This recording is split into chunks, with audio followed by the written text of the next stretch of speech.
know about Kyle. I don't know So about that Sumitta. so the topics that you have covered in the mock exam, you will remember, right? From mock exam, roughly, yes. I'm sorry, what is it? I mean, The the question? topic that you have covered in the I mean the mock Mock exam. exam? Yeah. Yeah, I remember those questions, but we thought after Okay. last night's review, maybe it's gonna be a different questions. Okay. Yeah.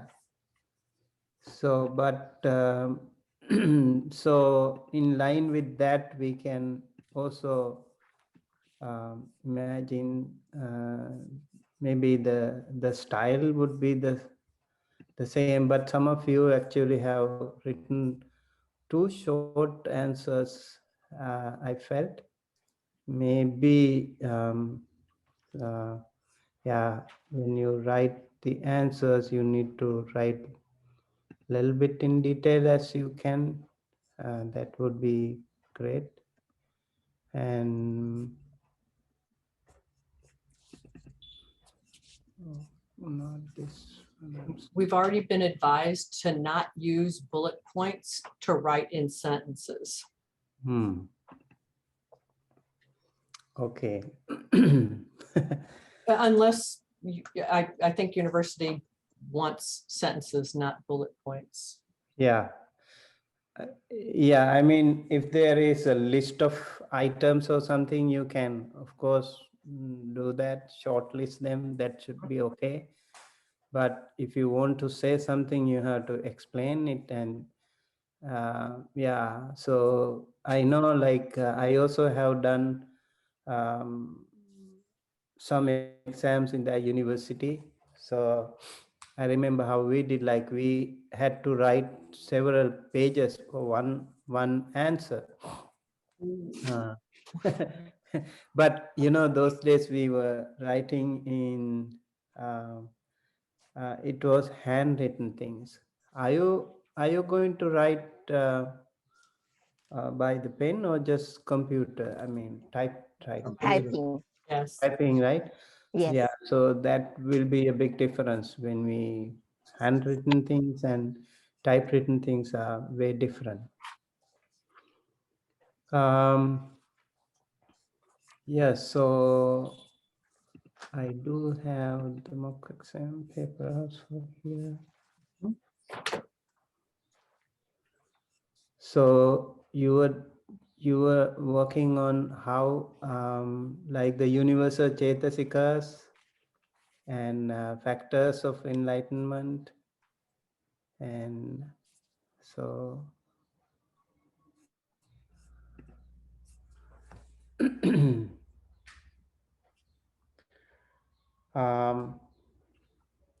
so maybe some of the topics that you need to pick from here. Can someone just tell me briefly what you were working on the mock exam? Then I can maybe have a look. I had the paper. Do you have the paper?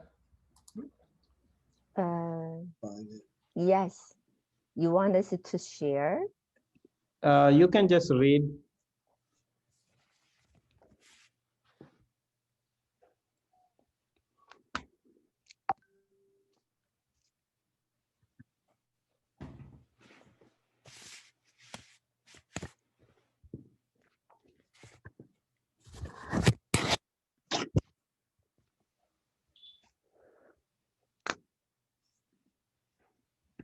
All right, the first question on the mock exam on May 2nd, 2021 says, how do the categorization of cheetahs reflect important aspects of Buddhist philosophy and liberation values? Okay. Okay. But I thought maybe before we go on that, I just want to have this clarify, because the way Beth presented it, like we didn't really go with the mock exam questions. So she gave us a bunch of notes, want us to work from there. So I'm not sure if how much we should still go along with these questions. Yeah, I think maybe some of those mock exam questions, maybe you can, you already have done that. So maybe you have to work on the other topics more, give more emphasis to the other topics. But yes, you can um, still follow the template or the style of the mock exam. What's important is like when you have a question like that essay type question, so it's not just one paragraph answer to that. So there should be a proper introduction, and then your argument, and then if it is a critical analysis or something, then you have to type something like that. But if there is a question like this, um, how do the categorization of chittas reflect important aspects of Buddhist philosophy and liberation values? I think in that case, maybe you can give the if you want to give the bullet points, that should be just the those chittas, whatever you have. Then you can explain, but make sure you have a good little bit of an introduction, and also uh, a good conclusion.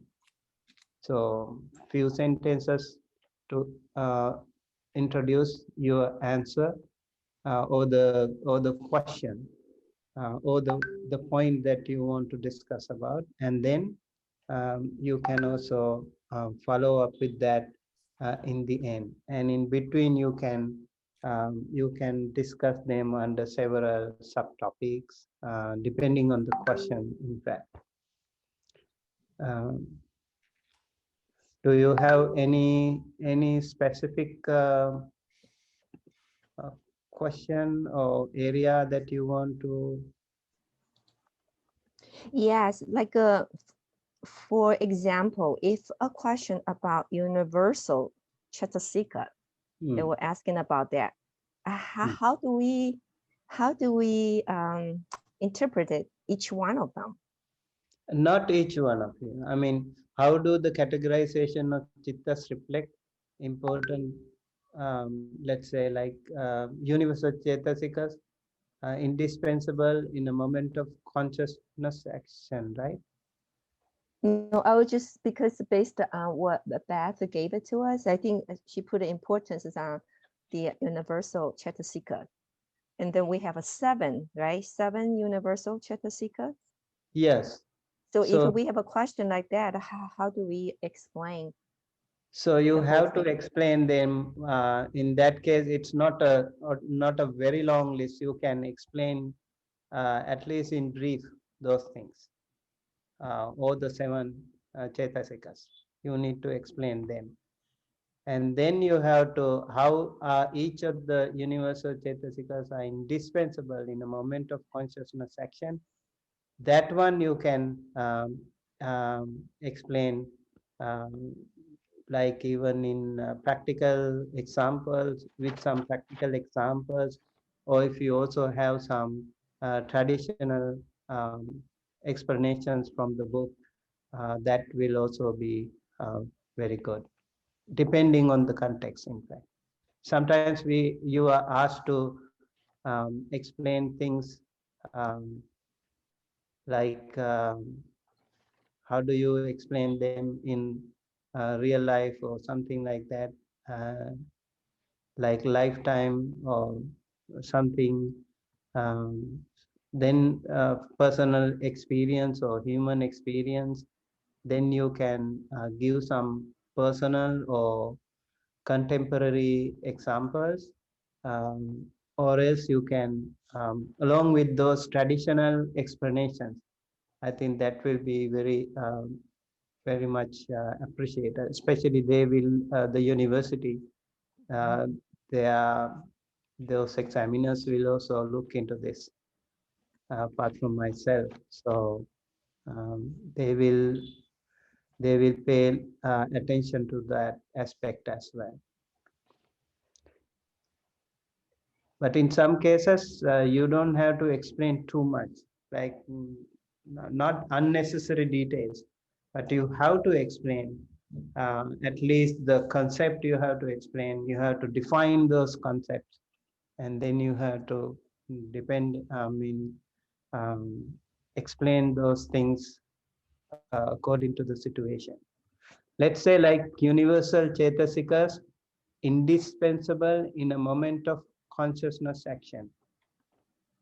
So you point out those universal chetasikas, and then how they are um, important, and how they are mutually contributing to each other, helping each other in different moments of actions, consciousness action.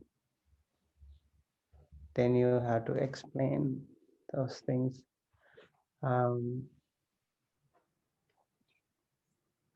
And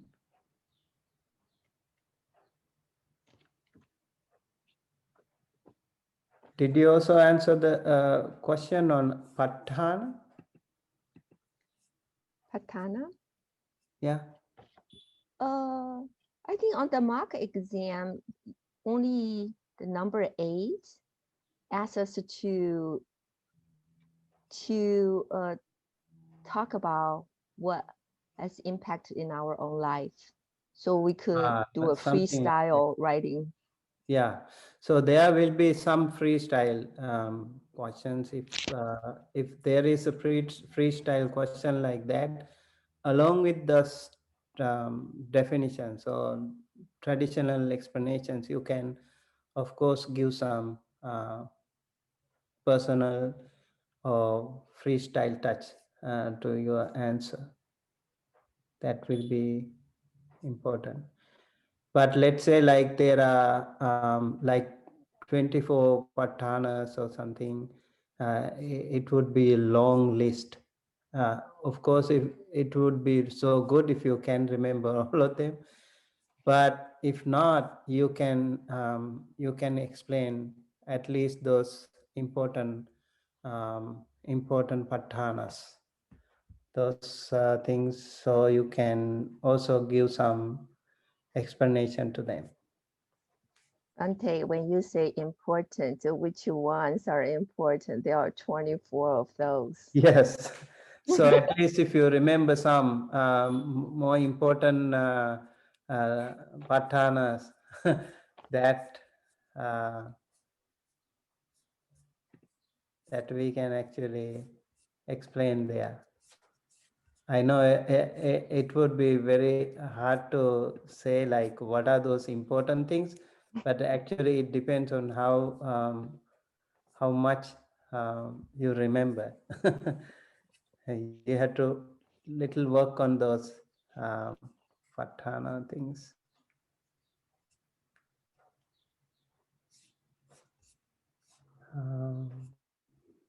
I have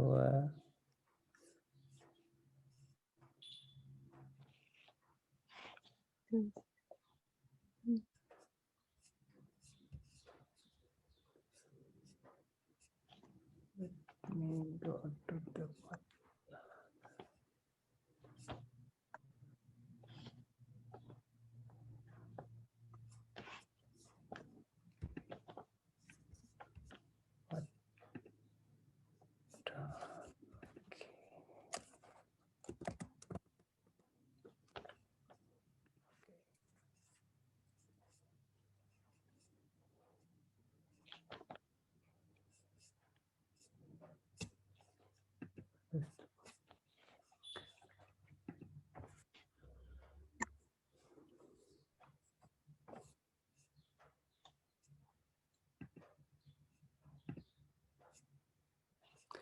So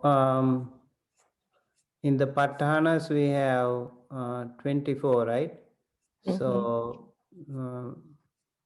24 pathanas. Maybe I will share this one. Can you allow me to share?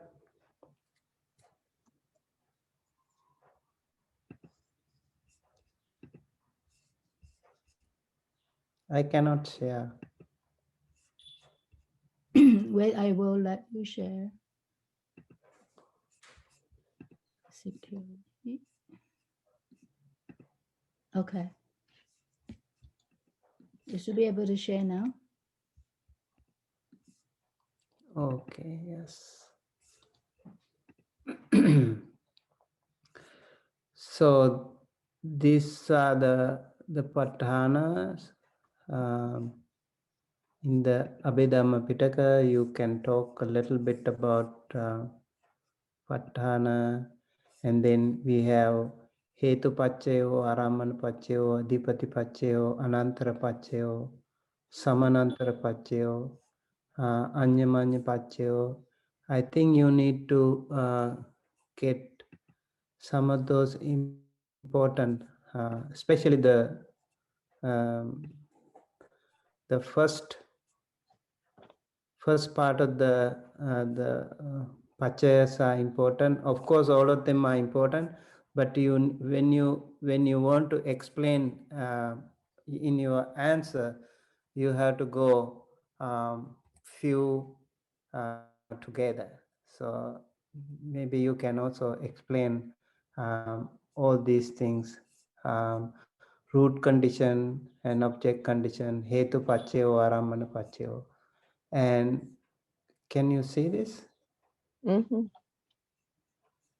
Okay,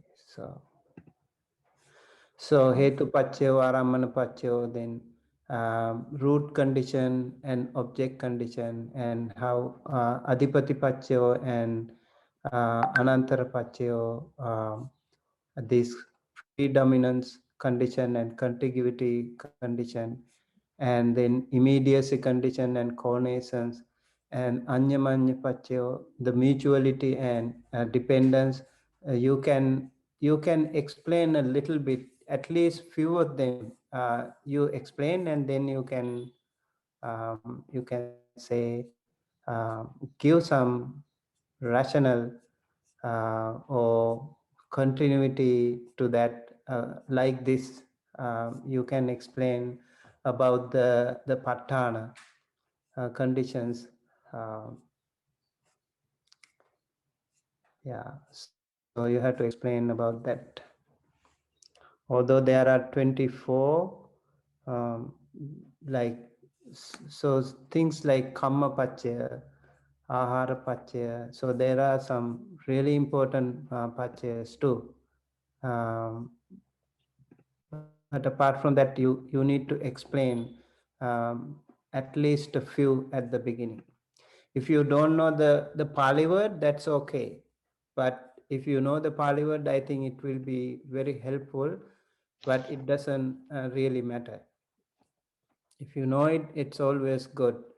Sometimes different English translations will also make us confused. But you are using Bhikkhu Bodhi translation or Bhante Narada translation, so we can get to know about that, whichever you are using. So that is fine. So you can also, sometimes you can say, if some other translators, you are using a particular translation, you can also say that you are referring to this translation.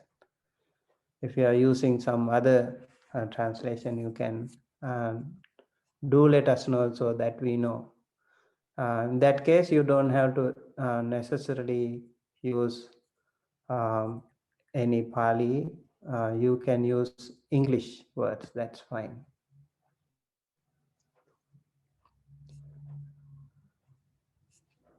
So this is about the patthana. I mean, there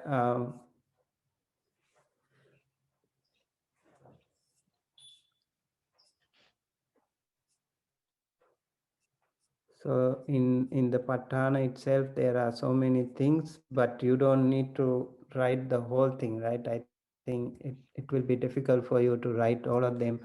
But things like eye consciousness element, and when you say chakku vinyana, how the chakku and the rupa and the chakku vinyana, how they put together and how they coordinate with each other, and then you can explain, and then how those associated states, dhammas, chetasikas, they are also related to here, universal chetasikas.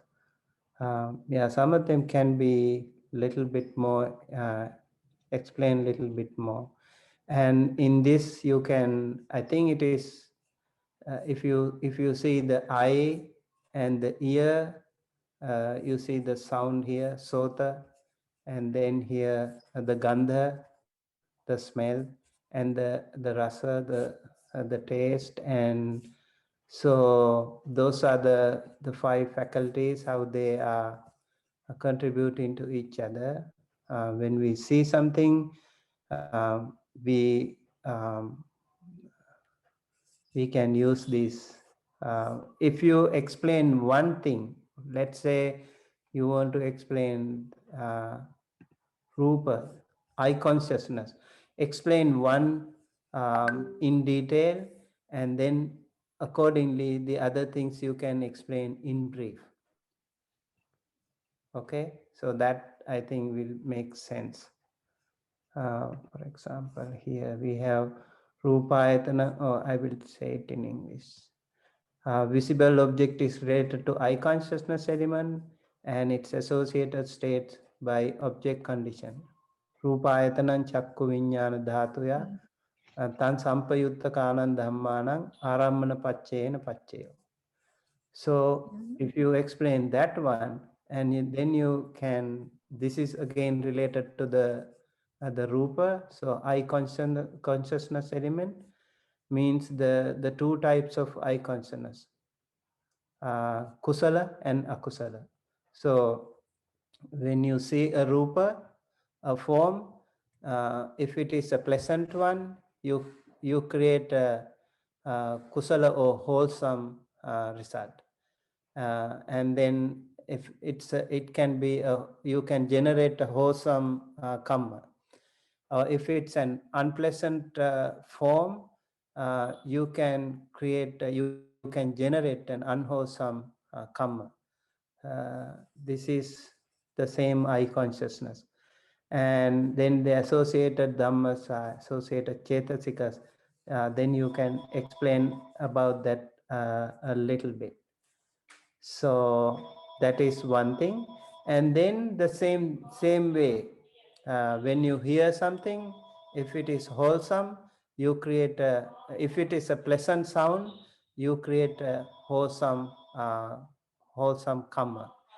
If it is an unpleasant sound, then you create an unwholesome karma.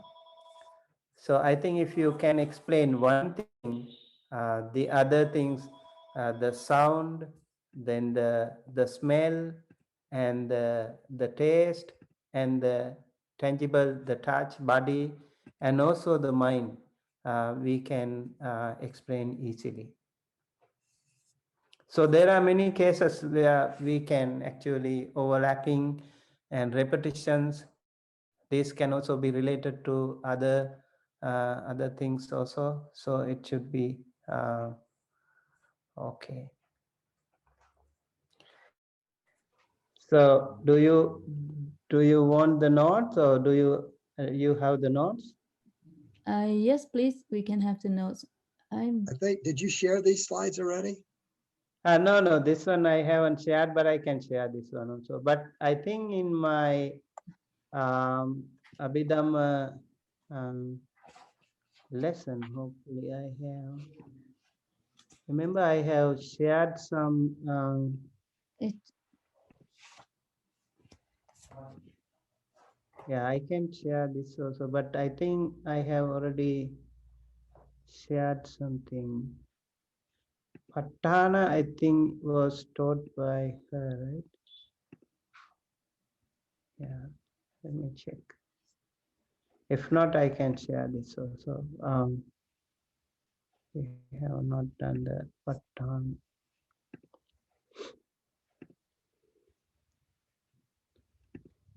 I just gave this example because I'm actually chanting this one.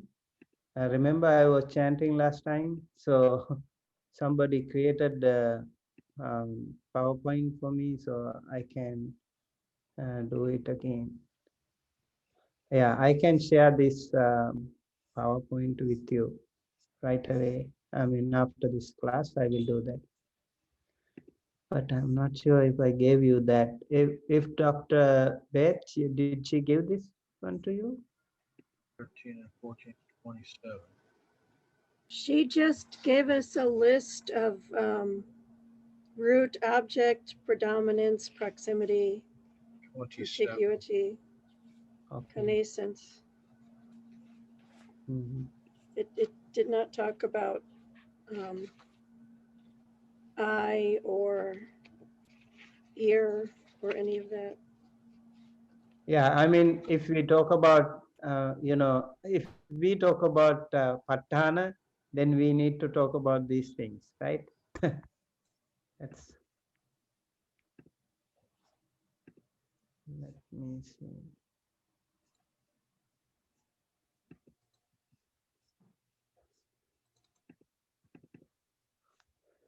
So in the final exam, the topics we have already actually sent all the papers, everything, but we cannot really say what exactly that we have given you. But if you have anything to ask, in general, we can try to explain.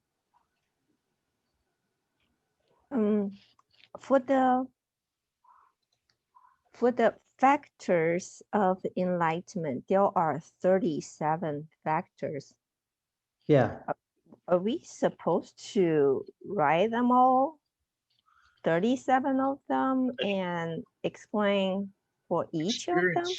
Listen, like when you say factors of enlightenment, so you don't have to remember all 37 factors of enlightenment, but you can at least give them like 4 satipathanas, 4 types of right effort, 4 bases of mental power, 4 spiritual faculties, and 5 spiritual powers. If you know them, I mean, at least these things you have to give and then explain a little bit. If you know some more details, like what are the 4 foundations of mindfulness, then that will be very helpful. Your answer will be very helpful. I mean, it is more detailed, right? At least some you can explain. You don't need to explain all the 37, but there are, when you say 37 4 foundations of mindfulness: kaya anupassana, vedana anupassana, chitta anupassana, dhamma anupassana, 4. And then 4 types of right effort, like samma vayama, what we call in Attangika Magga also we call this one. So 4 efforts, the wholesome things that you have, the unwholesome things, you don't allow the unwholesome things that you don't have. You don't allow them to arise in you, and then you already have some unwholesome elements in you. You try to get rid of them. So that is the I think if you know this logically also, you can, it's not that difficult to remember. Some of them would be easier, but let's say like you don't remember all the bases of mental power, so just explain it in general. At least you give 1 or 2, and then etc. would be a good way. You don't remember all of them. You of course try to remember, but you don't remember. We can understand that. So you say one or two and then go to that golden word, etc. But general concept you have to explain. That's important. What is that mental power, like Dibba Chakku, Dibba Sota, Parachitta Vijanana, something like that, clairvoyance, a clairaudience, or you can just explain a little bit.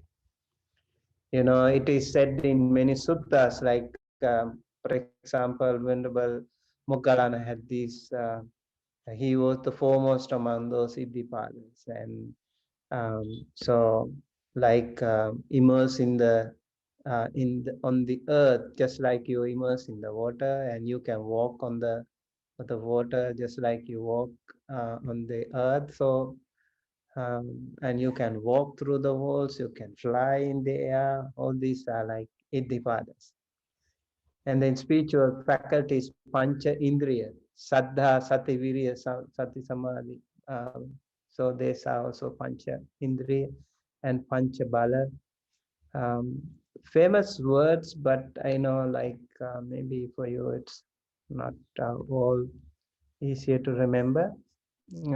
So you don't have to remember all of them. Just give some.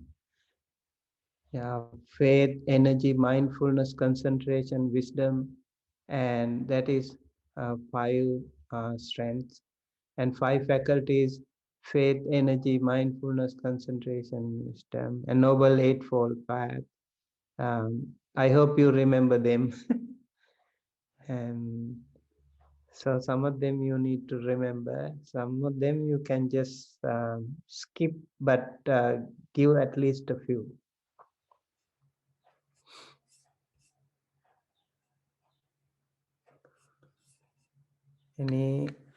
I know if I give you more notes, you will be more stressed, right?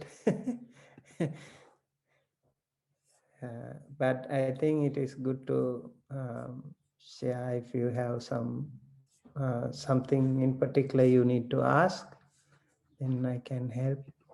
So I will is it try. the same for causes of suffering? Because there are a lot of things listed. Which one? Causes of suffering. Causes of suffering, you mean the second truth? Second noble truth? No, Beth gave us a list of the things, almost just similar to this 37 factors. They are grouped differently, and each group has Okay, so yeah, some of them actually can be repeated. These things can we can find in other places also. That actually is one, even for me, like I know them because in many suttas they have repeated, and then I also have learned by heart those, so as it is appearing every now and then, so we remember easily. If it was there only in one place, then it's a little bit harder to remember. It's good that we have sometimes overlapping. Yeah, when I said the causes of sufferings, it has like a 4 flood, 4 taints, 4 bodily knots, 4 kinds of clinging, 6 hindrances, 7 latent disposition, and 10 fetters, 10 defilements. Do you want us to memorize them all? As again, I would like to say, if you remember, always better. But if you don't remember, just remember a few. That is okay. Let's say, like, you want to talk about the 10 fetters, right? So Sakkaya Ditthi, Vichikicha, Silabbata, Paramasa. That those 3 fetters should be abandoned when you want to attain the Sotapanna. And let's say you don't remember all of them. You say Sakkaya Ditthi Vichikicha, uh, and etc. So the three fetters such as Sakkaya Ditthi Vichikicha, then we understand. Okay, and then you can say Kamaraga Patiga, gross level you abandon, and in Anagami level you completely abandon them. And then Ruparaga, Aruparaga, Mana, Uddhacha, Avijja, those are the 5 other fetters that you abandon when you become Arahanta.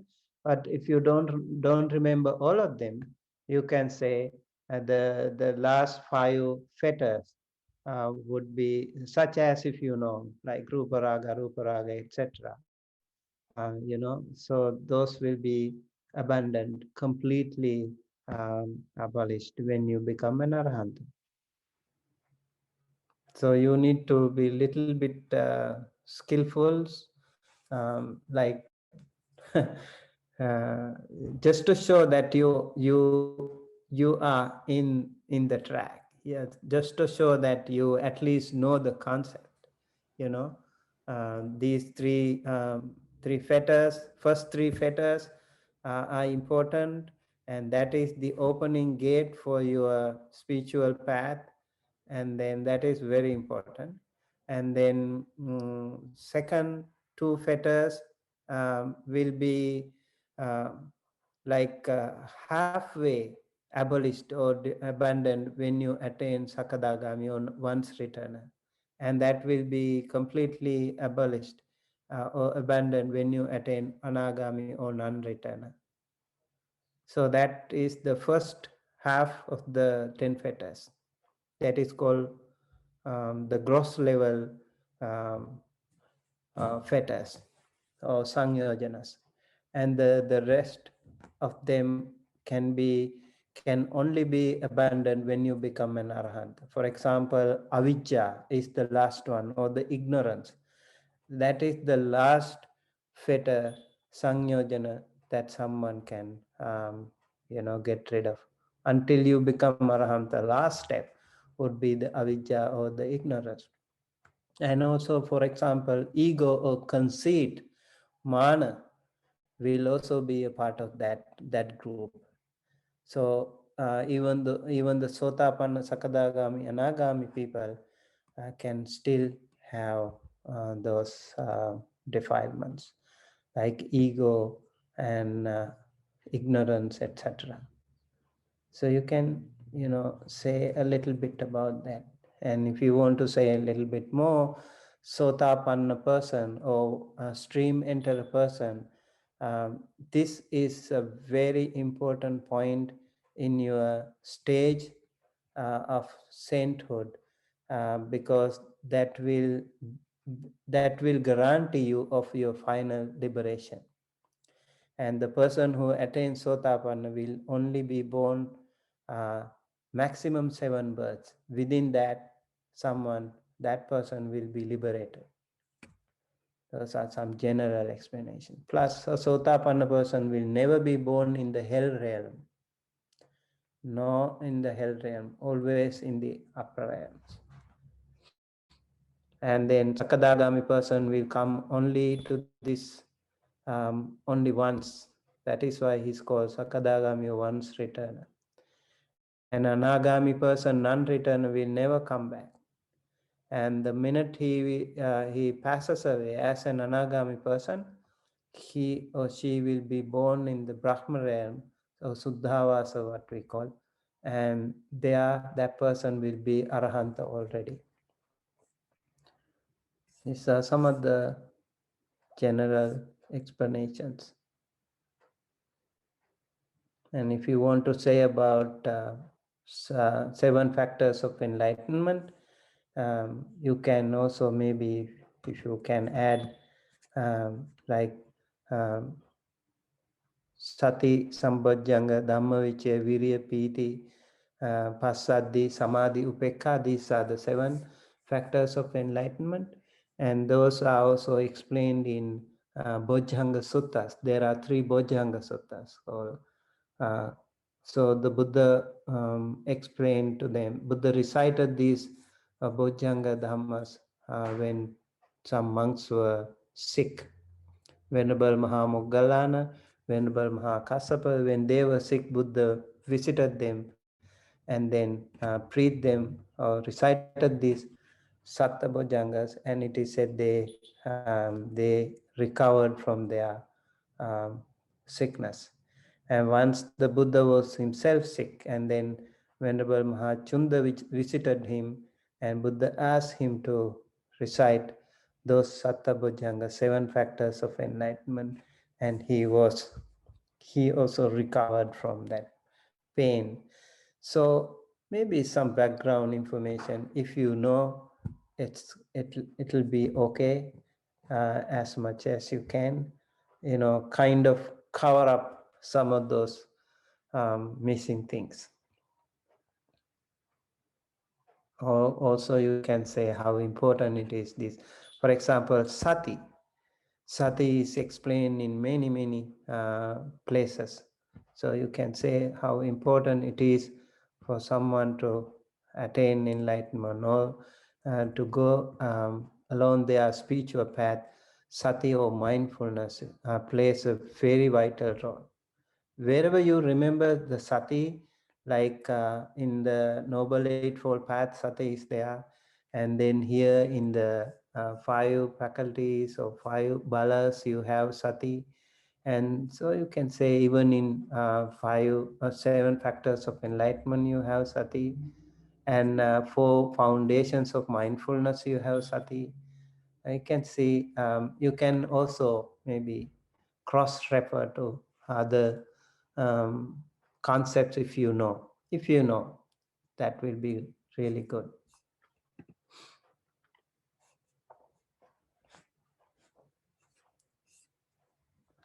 Okay. Any other? Bhante, could you please repeat that the last 5 factors for the arahant? Besides Yes. ignorance, ego, and conceit. Okay, Rupa Raga, Arupa Raga, Mana, Uddhacha, Avijja. So Rupa Raga is the yeah, I'm more comfortable actually with the Pali words. Let me so Rupa Raga is, I think I have somewhere here in my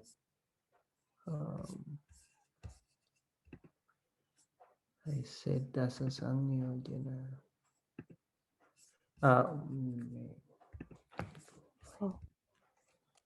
Desire for existence?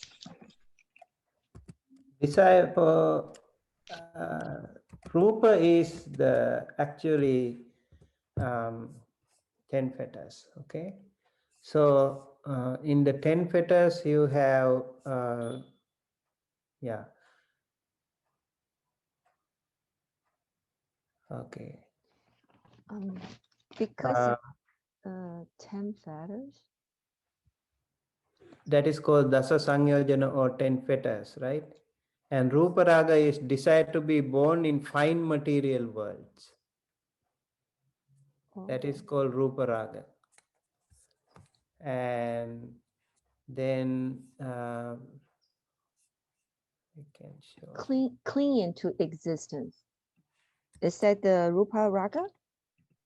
It is the, yes, it is the desire to be born in the fine material like Rupa Brahma realm. So on the list, on the notes, I think it is called clinging to existence. Yeah, clinging to existence is like Bhavaraga. Existence can be just Bhavaraga, right? Rupa should be something to do with the yeah. It is Because something I'm trying to match what you said with this list. Out of this, the 10 fetters, it says the sensual lust, clinging to existence, aversion, conceit, wrong view, adherence to rites and ceremony, doubt, envy, Okay. avarice, ignorance. Yeah, okay. So self identity view. Um, I don't know how you have that one. I don't remember how you have the explanation here. But self identity view is the first one, what we call Sakkaya Ditthi. And skeptical doubt, like 8 kinds of doubts are there, like doubt about the Buddha Dhamma Sangha, doubt about the previous birth or past birth, and doubt about both the previous births and the future birth, and then also doubt about the paticca samuppada or the independent origination. Some like that, there are 8 kinds of doubts. So that is called vichikicha or skeptical doubt.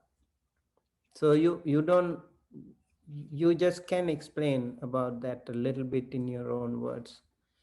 And then attachment to mere rites and rituals, silabhata paramasa. Those 3 things, at least if you know this order, I think it will be very important. First 3 of this are important for the sotapanna level. These 3 fetters. And then sensual desire and ill will be partially abandoned when you attain the second stage of sainthood. Okay, that is called once returner.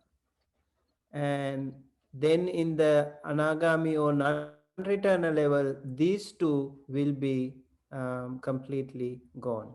So this order at least you need to remember, and don't jump back and forth. And the last five will be abandoned only in the arahanta stage.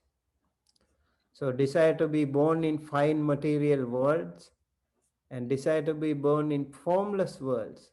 So sometimes when you still have the raga,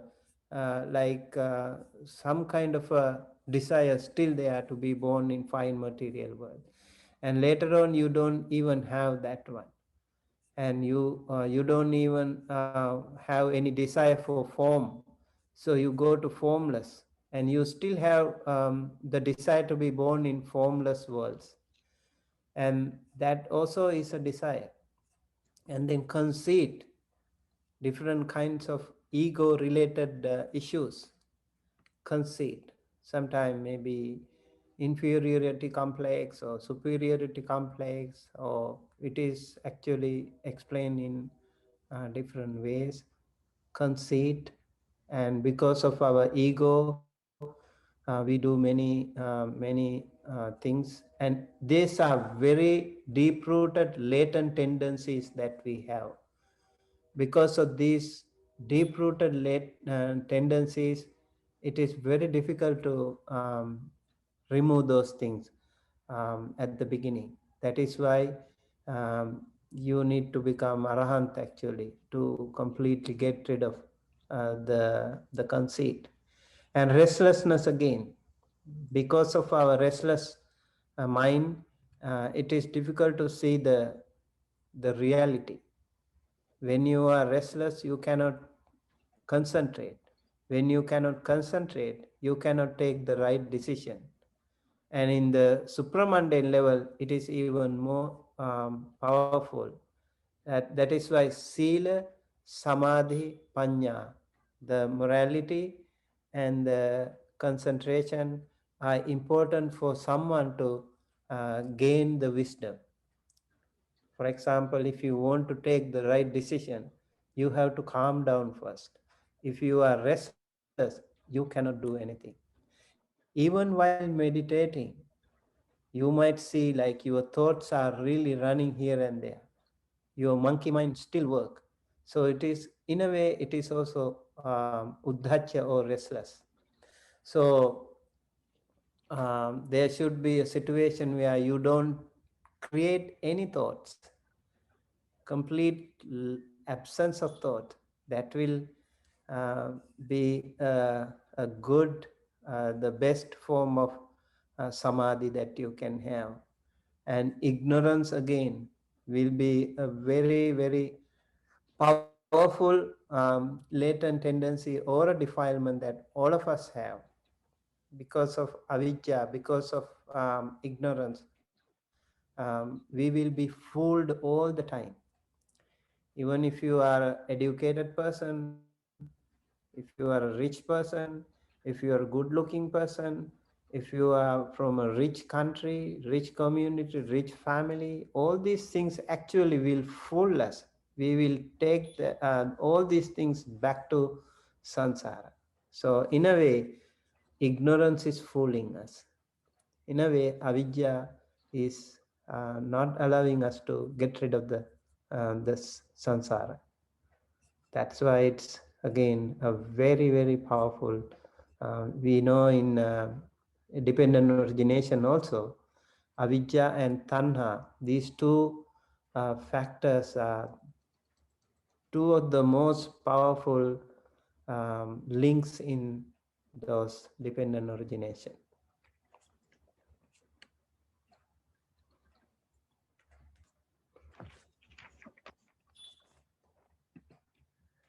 Okay. Maybe I can share this also with you.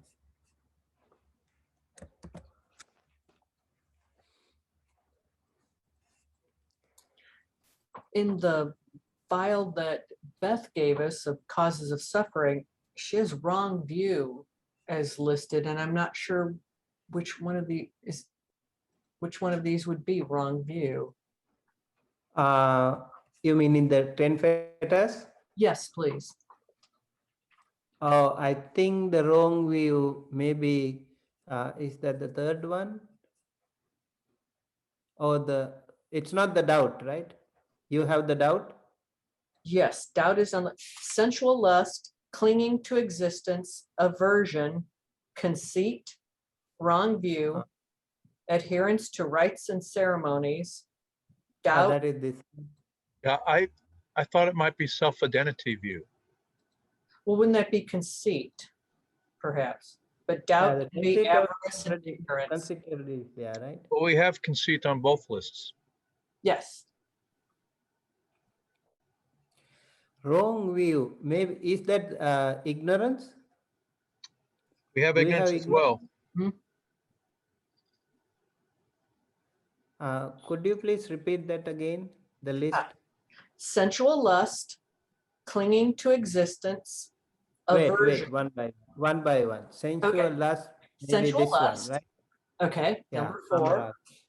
Okay. clinging to existence, Wait, clinging to existence should be, I guess it should be somewhere here. right, Yeah, okay. There would be 6 and 7. Then Okay. aversion, Aversion, yes, that should be this one. ill, Yeah. ill ill will. Okay. Hmm. Then conceit, would that be? Yeah, conceit is There we here. go. Then wrong view Wrong view could be is restless. not, I don't know. Well, oh, maybe Vichikicha? Doubt? doubt is on the list. Doubt is Oh, that- self-identity. Do you have this one?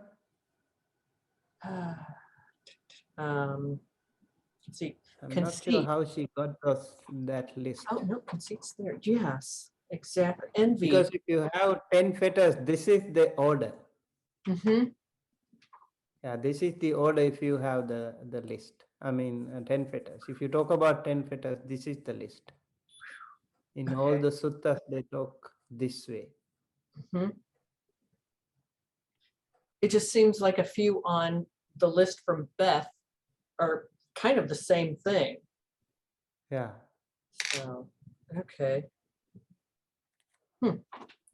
This makes a little more sense.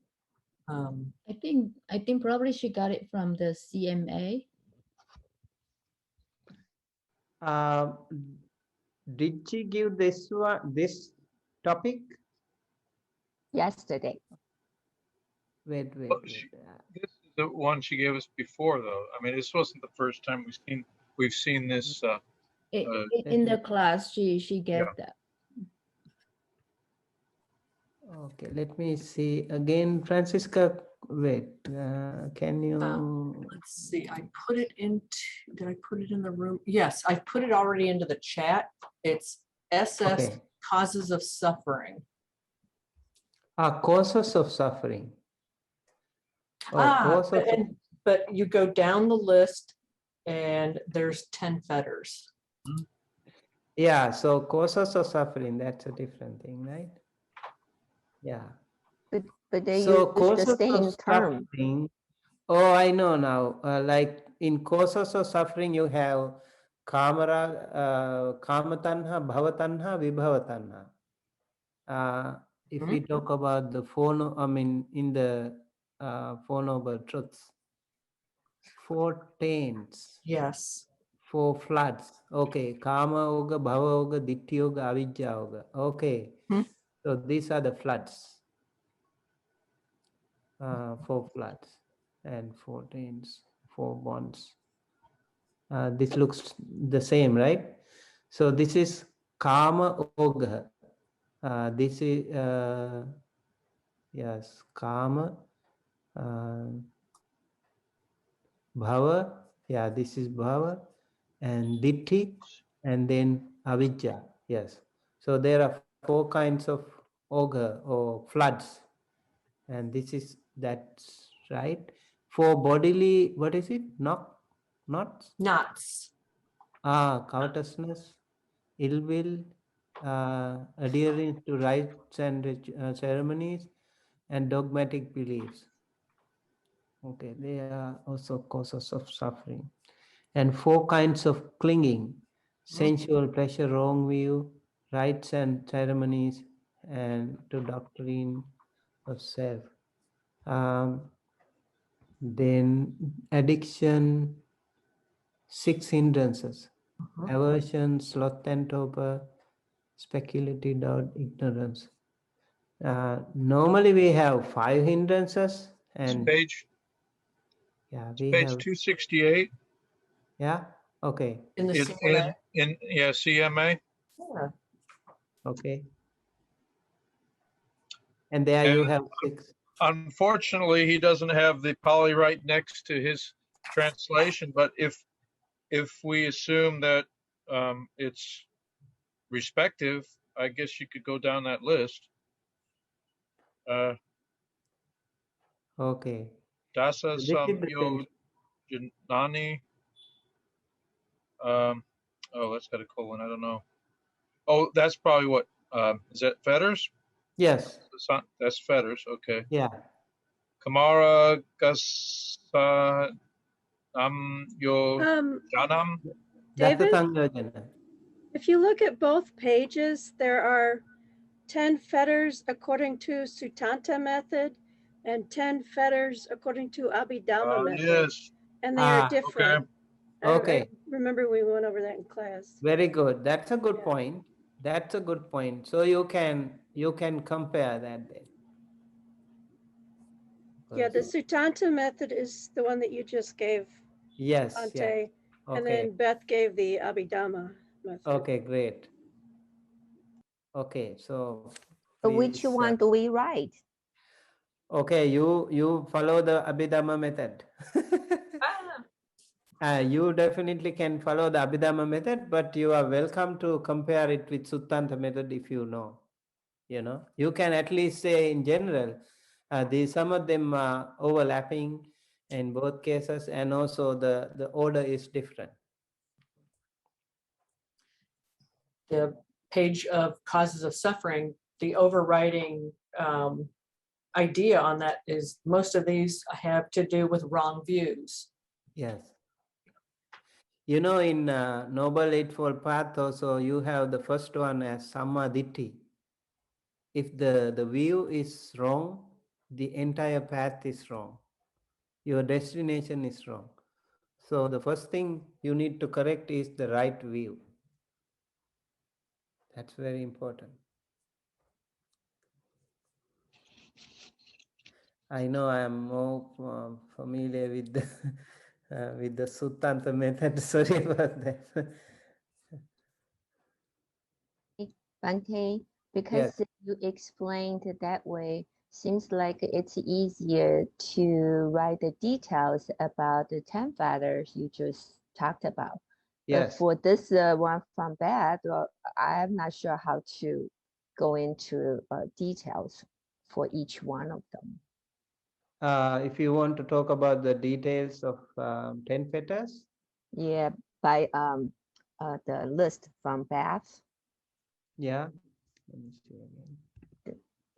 So let's say, okay, let's go to 10 fetters. Sensual lust and clinging to existence, aversion, conceit, wrong view, adherence to rites and ceremonies, doubt, envy. Oh, envy also is there. Wow. Avarice. Ignorance. Okay, ignorance again last. Yes, this is 1, 2, 3, 4, 5, 6, 7, 8, 9, 10. Okay, so if we put the list, it is little different.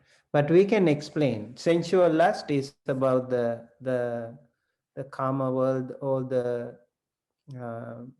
you know, these 11 karma worlds, if you remember, like the human realm, the 4 hell realms, 4 and then hells, yeah, 6 heavens. 6 heavenly realms. They are called human. 11 karma worlds. So sensual lust is related to them. And then also we can relate them to the 5 senses. Eye, ear, nose, tongue, and body. Okay, if you want to go more like 6 senses, maybe the mind also can be included. So sensual lust is something to do with that. Okay. And then clinging to existence is, yeah, you are desperate to live. Some people want to be born in the human realms. Some people want to be born as a woman or a man, and some people want to be born in the heavenly realm, and some completely they don't want any form. They want to be born in the formless realm. You know, so that's another clinging to existence. And then aversion is the ill will, and conceit again is the ego related issue. Wrong view is can be yeah, wrong view and adherence to rites and ceremonies. Oh, adherence to rites and ceremonies is Silabhata Paramasa. Wrong view is Michcha Ditti. Um, like the perspective about the Four Noble Truths. Samma Ditti is called the right view on Four Noble Truths. And so the Michcha Ditti, or the wrong view, can be the opposite of it. And then adherence to rites and ceremonies, some people would think by performing certain rites and ceremonies, rituals, they thought they can go to liberate themselves. For example, you are surrounded by flames and fire, and then because of that you think you will be able to burn out the defilements. Okay, that is another way of some people would do that. Some people would immerse in the water thinking, and they can wash away the defilements. That is one way of performing rites and ceremonies. So there are many rites and rituals people do, and trying to get closer to the unification of God or whatever. So here it is also people who are following Buddhism can still do these things. They can still do something like this. And doubt again, please remember there are 8 kinds of doubts. In Dhammasangani, it is explained as 8 kinds of doubts. Sattari kankati, dhamme kankati, vichikicha, and then sanghe kankati, that is Buddha Dhamma Sangha. Sattha is the teacher. So you don't have any confidence. You doubt, you are not clear, your view is not clear, so you always have a very cloggy mind, and then you're not sure of your past existence or not. You have doubts, and in future you have doubts about whether you are going to be born again or not. And both of them, past birth and future birth, you have doubts.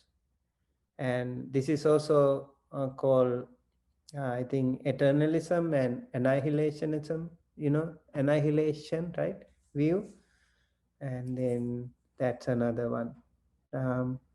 And also doubt about the dependent origination. Envy is issa or jealousy. Envy is jealousy, right? Is it correct? Envy, I think it is issa. Yes. Okay, maybe aversion means anger, right? Oh, Yes. yeah. So envy is issa. Okay. So lack of sympathetic joy, lack of equanimity, lack of being able to endure other people's happiness. That is envy. What is avarice? Like miserliness? It's a desire. Yeah, okay, that is miserliness. I thought it was Got something that you extreme. don't want to share. You don't You don't like want to to share, share like with that is others. what abhijja, strong desire to hold on, even desire for other people's possessions, Yes. not only your own. Yeah, you want to hold on to that upadana, right? Yeah, strong cling. And ignorance again. Uh,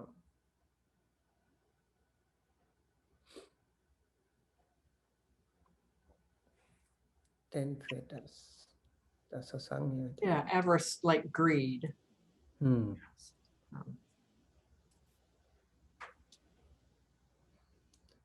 Rakina. Greed, hatred, delusion, conceit, wrong view. Do you know the 5 hindrances in the jhanas? You learn about the 5 hindrances, right? Kamachanda, Vyapada, Thina Midda, Uddhacha, Kukucha, Vichikicha. I see some of them here actually. So Kamachanda is the sensual desire, and then Vyapada is the hatred, and then Thinamidda is sloth and torpor, and maybe sloth and restlessness. Vichikicha is the doubt, and Uddhacha is the restlessness. Yeah. So these are the 5 hindrances. That's also part of 10 defilements. Dasa kilesa. Anusaya, 10 latent dispositions. 7 anusayas. Okay.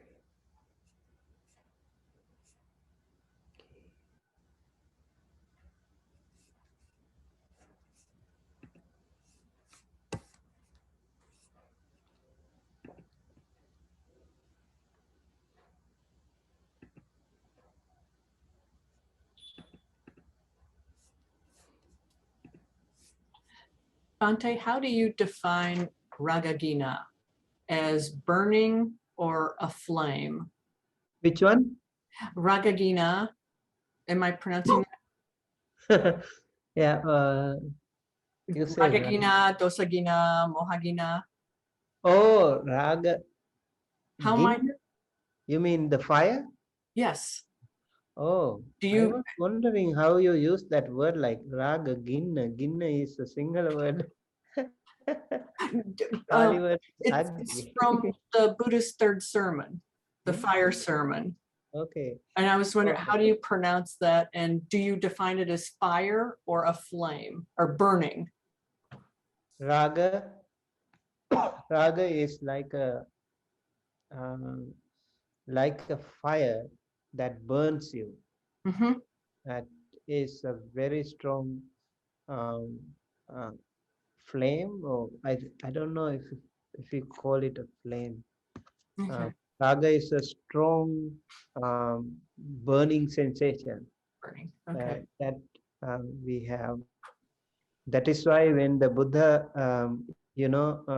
just before his enlightenment, it is said the Mara sent 3 of his daughters. Okay, Mhm. those 3 daughters are Raga, Tanha, Rati, and Raga.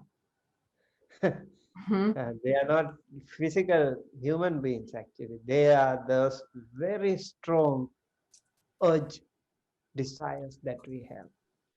So he had to deal with them first. So when you meditate, um, at the beginning you feel very comfortable, very calm, and later you go up in the ladder, you will also encounter many battles. So it's a battlefield, active war scenario is there. So the Buddha was fighting with those, although he was closing his eyes, very calm, but he was really pretty active in dealing with those defilements. Very strong urges, like even if you are far away from the city, far away from the people, and you still get those very strong desires. Mhm. So raga has something like a sticky uh, nature. It's like super glue, very difficult to get rid of when you have raga. And then you have raga, and then tanha is the craving or the attachment. So that that's also one of the most powerful defilements that we have. And then tanha, rati. Rati is the desire. So these are 3 forms of the same akusala. 3 forms of the same, 3 phases of the same unwholesome defilement that we have. So it is said these 3 Mara daughters came first, and then the Buddha did not pay attention to them. So in Buddhist art, they are portrayed as beautiful girls. So trying to what do you call, trying to tempt the Buddha out of his meditation, but he did not pay attention to that. And then after that, the Mara, the other powerful Mara also came. So raga gina, dosa gina, okay, moha gina. So raga is the desire, and dosa is the ill will. Can you hear? Yeah, so the raga agina means by the fire of raga, and dosa agina by the fire of hatred, and moha agina, and again by the fire of ignorance. Yeah, so they can burn you. I've also seen it as a flame, AFLAME, Okay, a either flame. all is a burning or all Yes. is a flame. And I wondered which you translated it as. Ah, So you say burning. yeah. Aggi is translated as fire. Okay. Raga Gina. Daihati, if we say it is like burn. Yeah, I don't know if we have. Let me check. Yeah, Raga Dosa Moha or Lobha Dosa Moha, these are the three unwholesome roots. Okay. And Alobha, Adosa, Amoha, these are the three wholesome roots.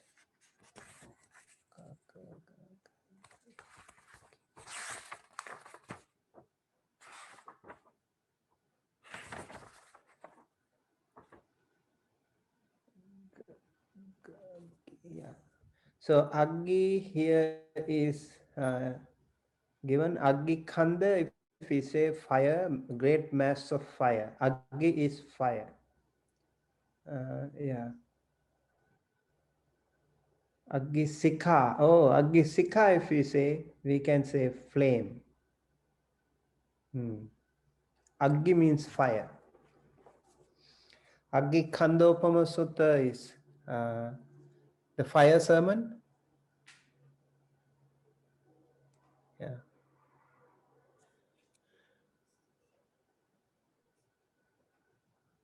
Raga, desire or greed. But Lobha, Raga, Tanha, Kama, they are actually a kind of same family members.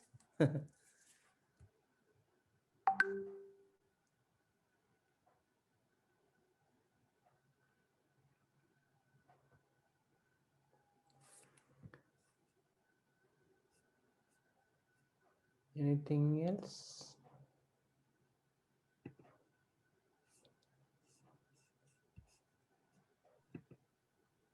Bhante, Yes. could I have a question about the, I read from the CMA about the unprompted. It says, according to the commentary, one does a good deed without prompting due to physical, mental fitness, good food and climate. Why is that the good food and climate have something to do with this promptedness? Good, what is it? It says unprompted, according to the commentary, one does a good deed without prompting due to physical and mental fitness, good food and climate, etc. I don't understand why good food and climate have something to do with this unpromptedness. Yeah, sometimes the food can also tempt. Some food can be can change your mood. You know, and also the climatic conditions also can influence people's mindset. Let's say if you are in a very cold area, your mind can go crazy. If you are in, like, if you are lost in the middle of the desert or something, your mind go crazy too. So extreme weather conditions can change. Like, let's say, like, some people like rain. You know, you get different emotions, different attitude, different mentalities. I don't know if I am wrong, but I feel like some extreme weather conditions, people's emotions change. In some cases, like you have very beautiful greenery, and so when you have something like that, how do you feel? You see all the time that greenery, you feel very happy, you know. And if you see, like, some people, maybe not, some people like desert, some people like snow, some people like, you know, so that's why the food and the weather also can change people's mood. Then in that case, doesn't that mean if we wanted to have a good meditation practice, we actually have to focus what type of food to eat then? Yes, that's a good question, because it is said you also have to find a good place. to meditate. Like if a place that you select is so full of maybe so many mosquitoes or extreme weather conditions, or many like maybe snakes or something, and also maybe like earthquakes, or then you have to be careful, because that will disturb your meditation. So you have to find a good place to meditate. And let's say like you are in a war zone area, how do you meditate? Always you are full of fear, right? So it's difficult to meditate. You like to stay in a very calm and cool place. And so that's important.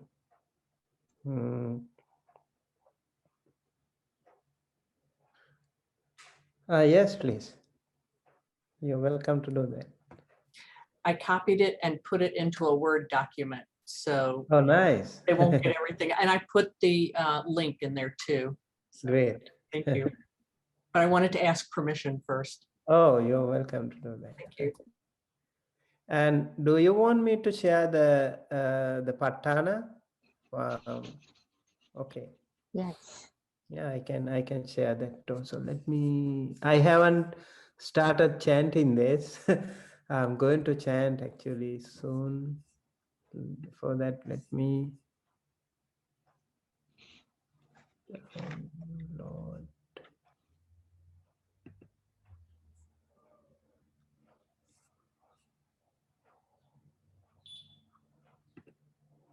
If that helps you, please use it. Let me add that to here.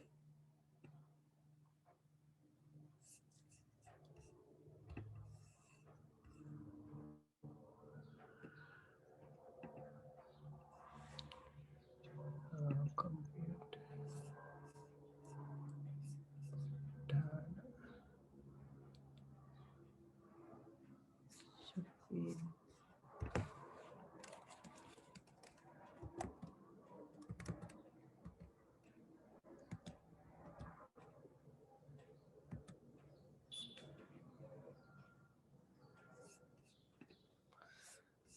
Can I drag and drop? Can, right?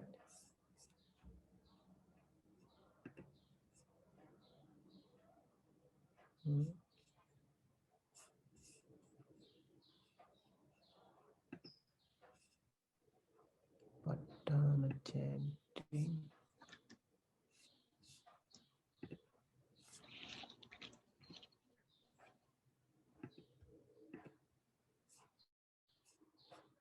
Patana chanting. Okay, I know now.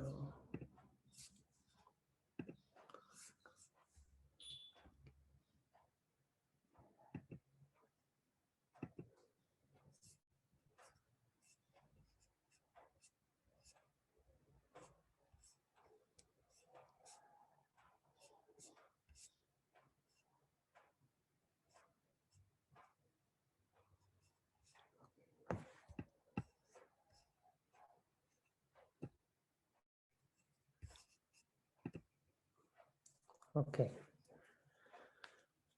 You got it?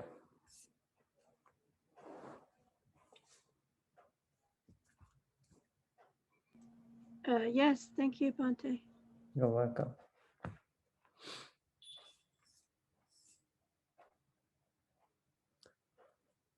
Any other thing you want to ask? Bhante, could I have a question on the Mangala Sutra? Yes.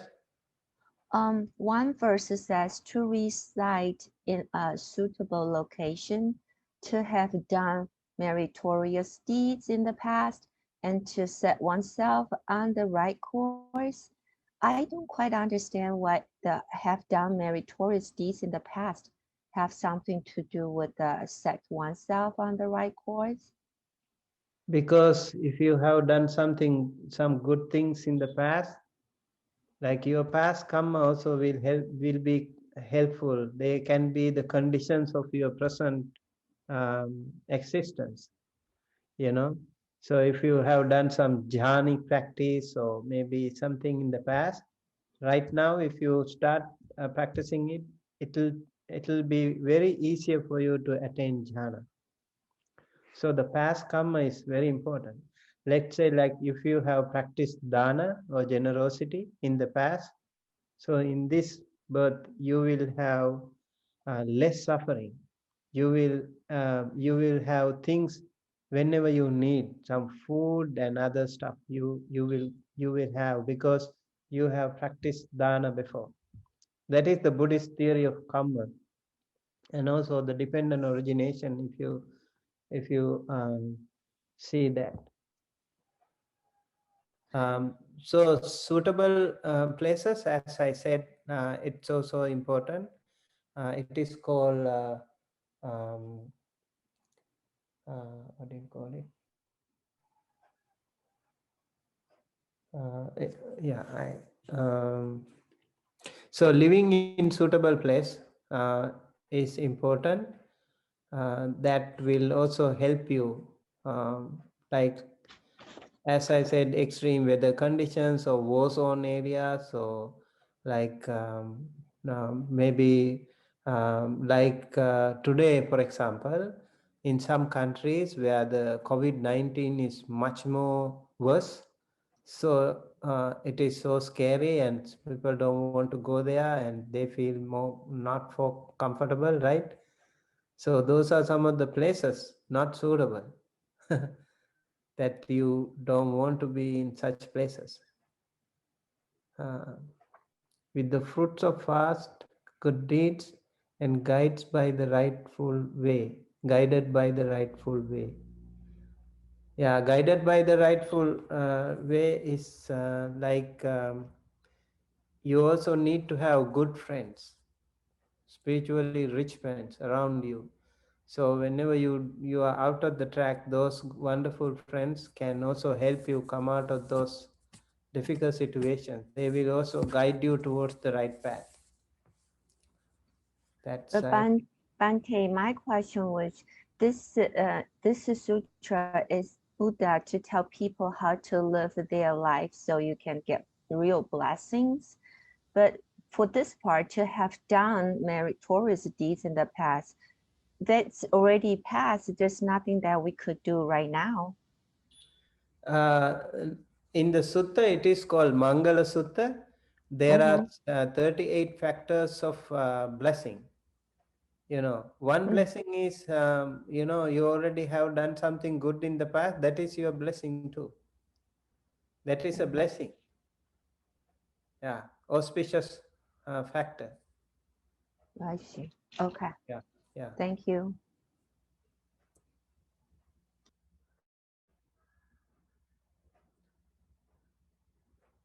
Okay. Any other question? Well, I think we've kept you long enough. No, I'm okay. I'm actually happy to help whichever way, but the question should come from you if you need any.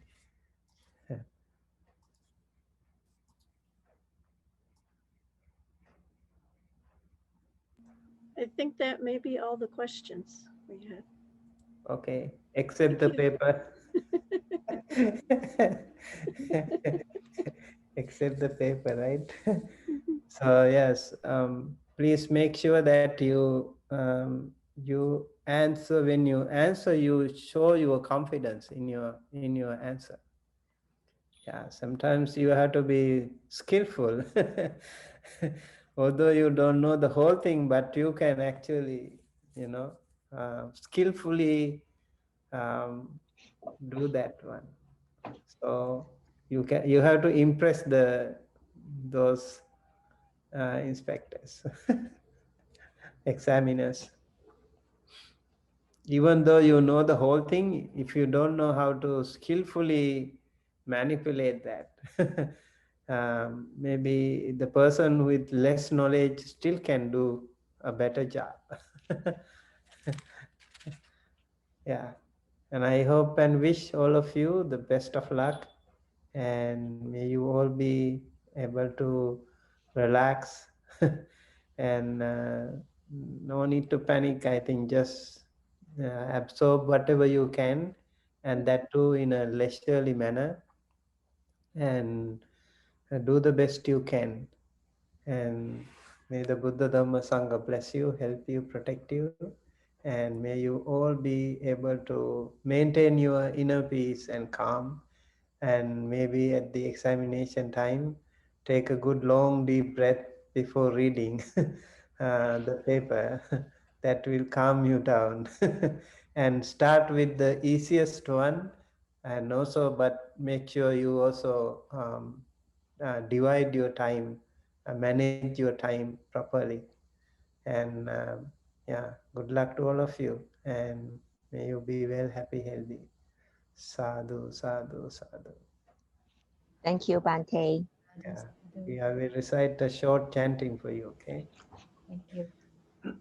Sabbitiyo vivajjantu sabbarogo vinasato mate bhavatvantarayo sukhi digayuko bhava bhavatu sabba mangalang rakhantu sabba devata sabba buddhanubhavena sada sotti bhavantu te Bhavatu sabba mangalang rakhantu sabba devata sabba dhammanubhavena sada sotti bhavantu te Bhavatu sabba mangalang rakhantu sabba devata sabba sanghanubhavena sada sotti bhavantu te. Sadhu, Sadhu, sadhu, sadhu. sadhu. Thank you, everyone. Thank you, Bhante. Thank you. Good night. Thank you so much. Thank you.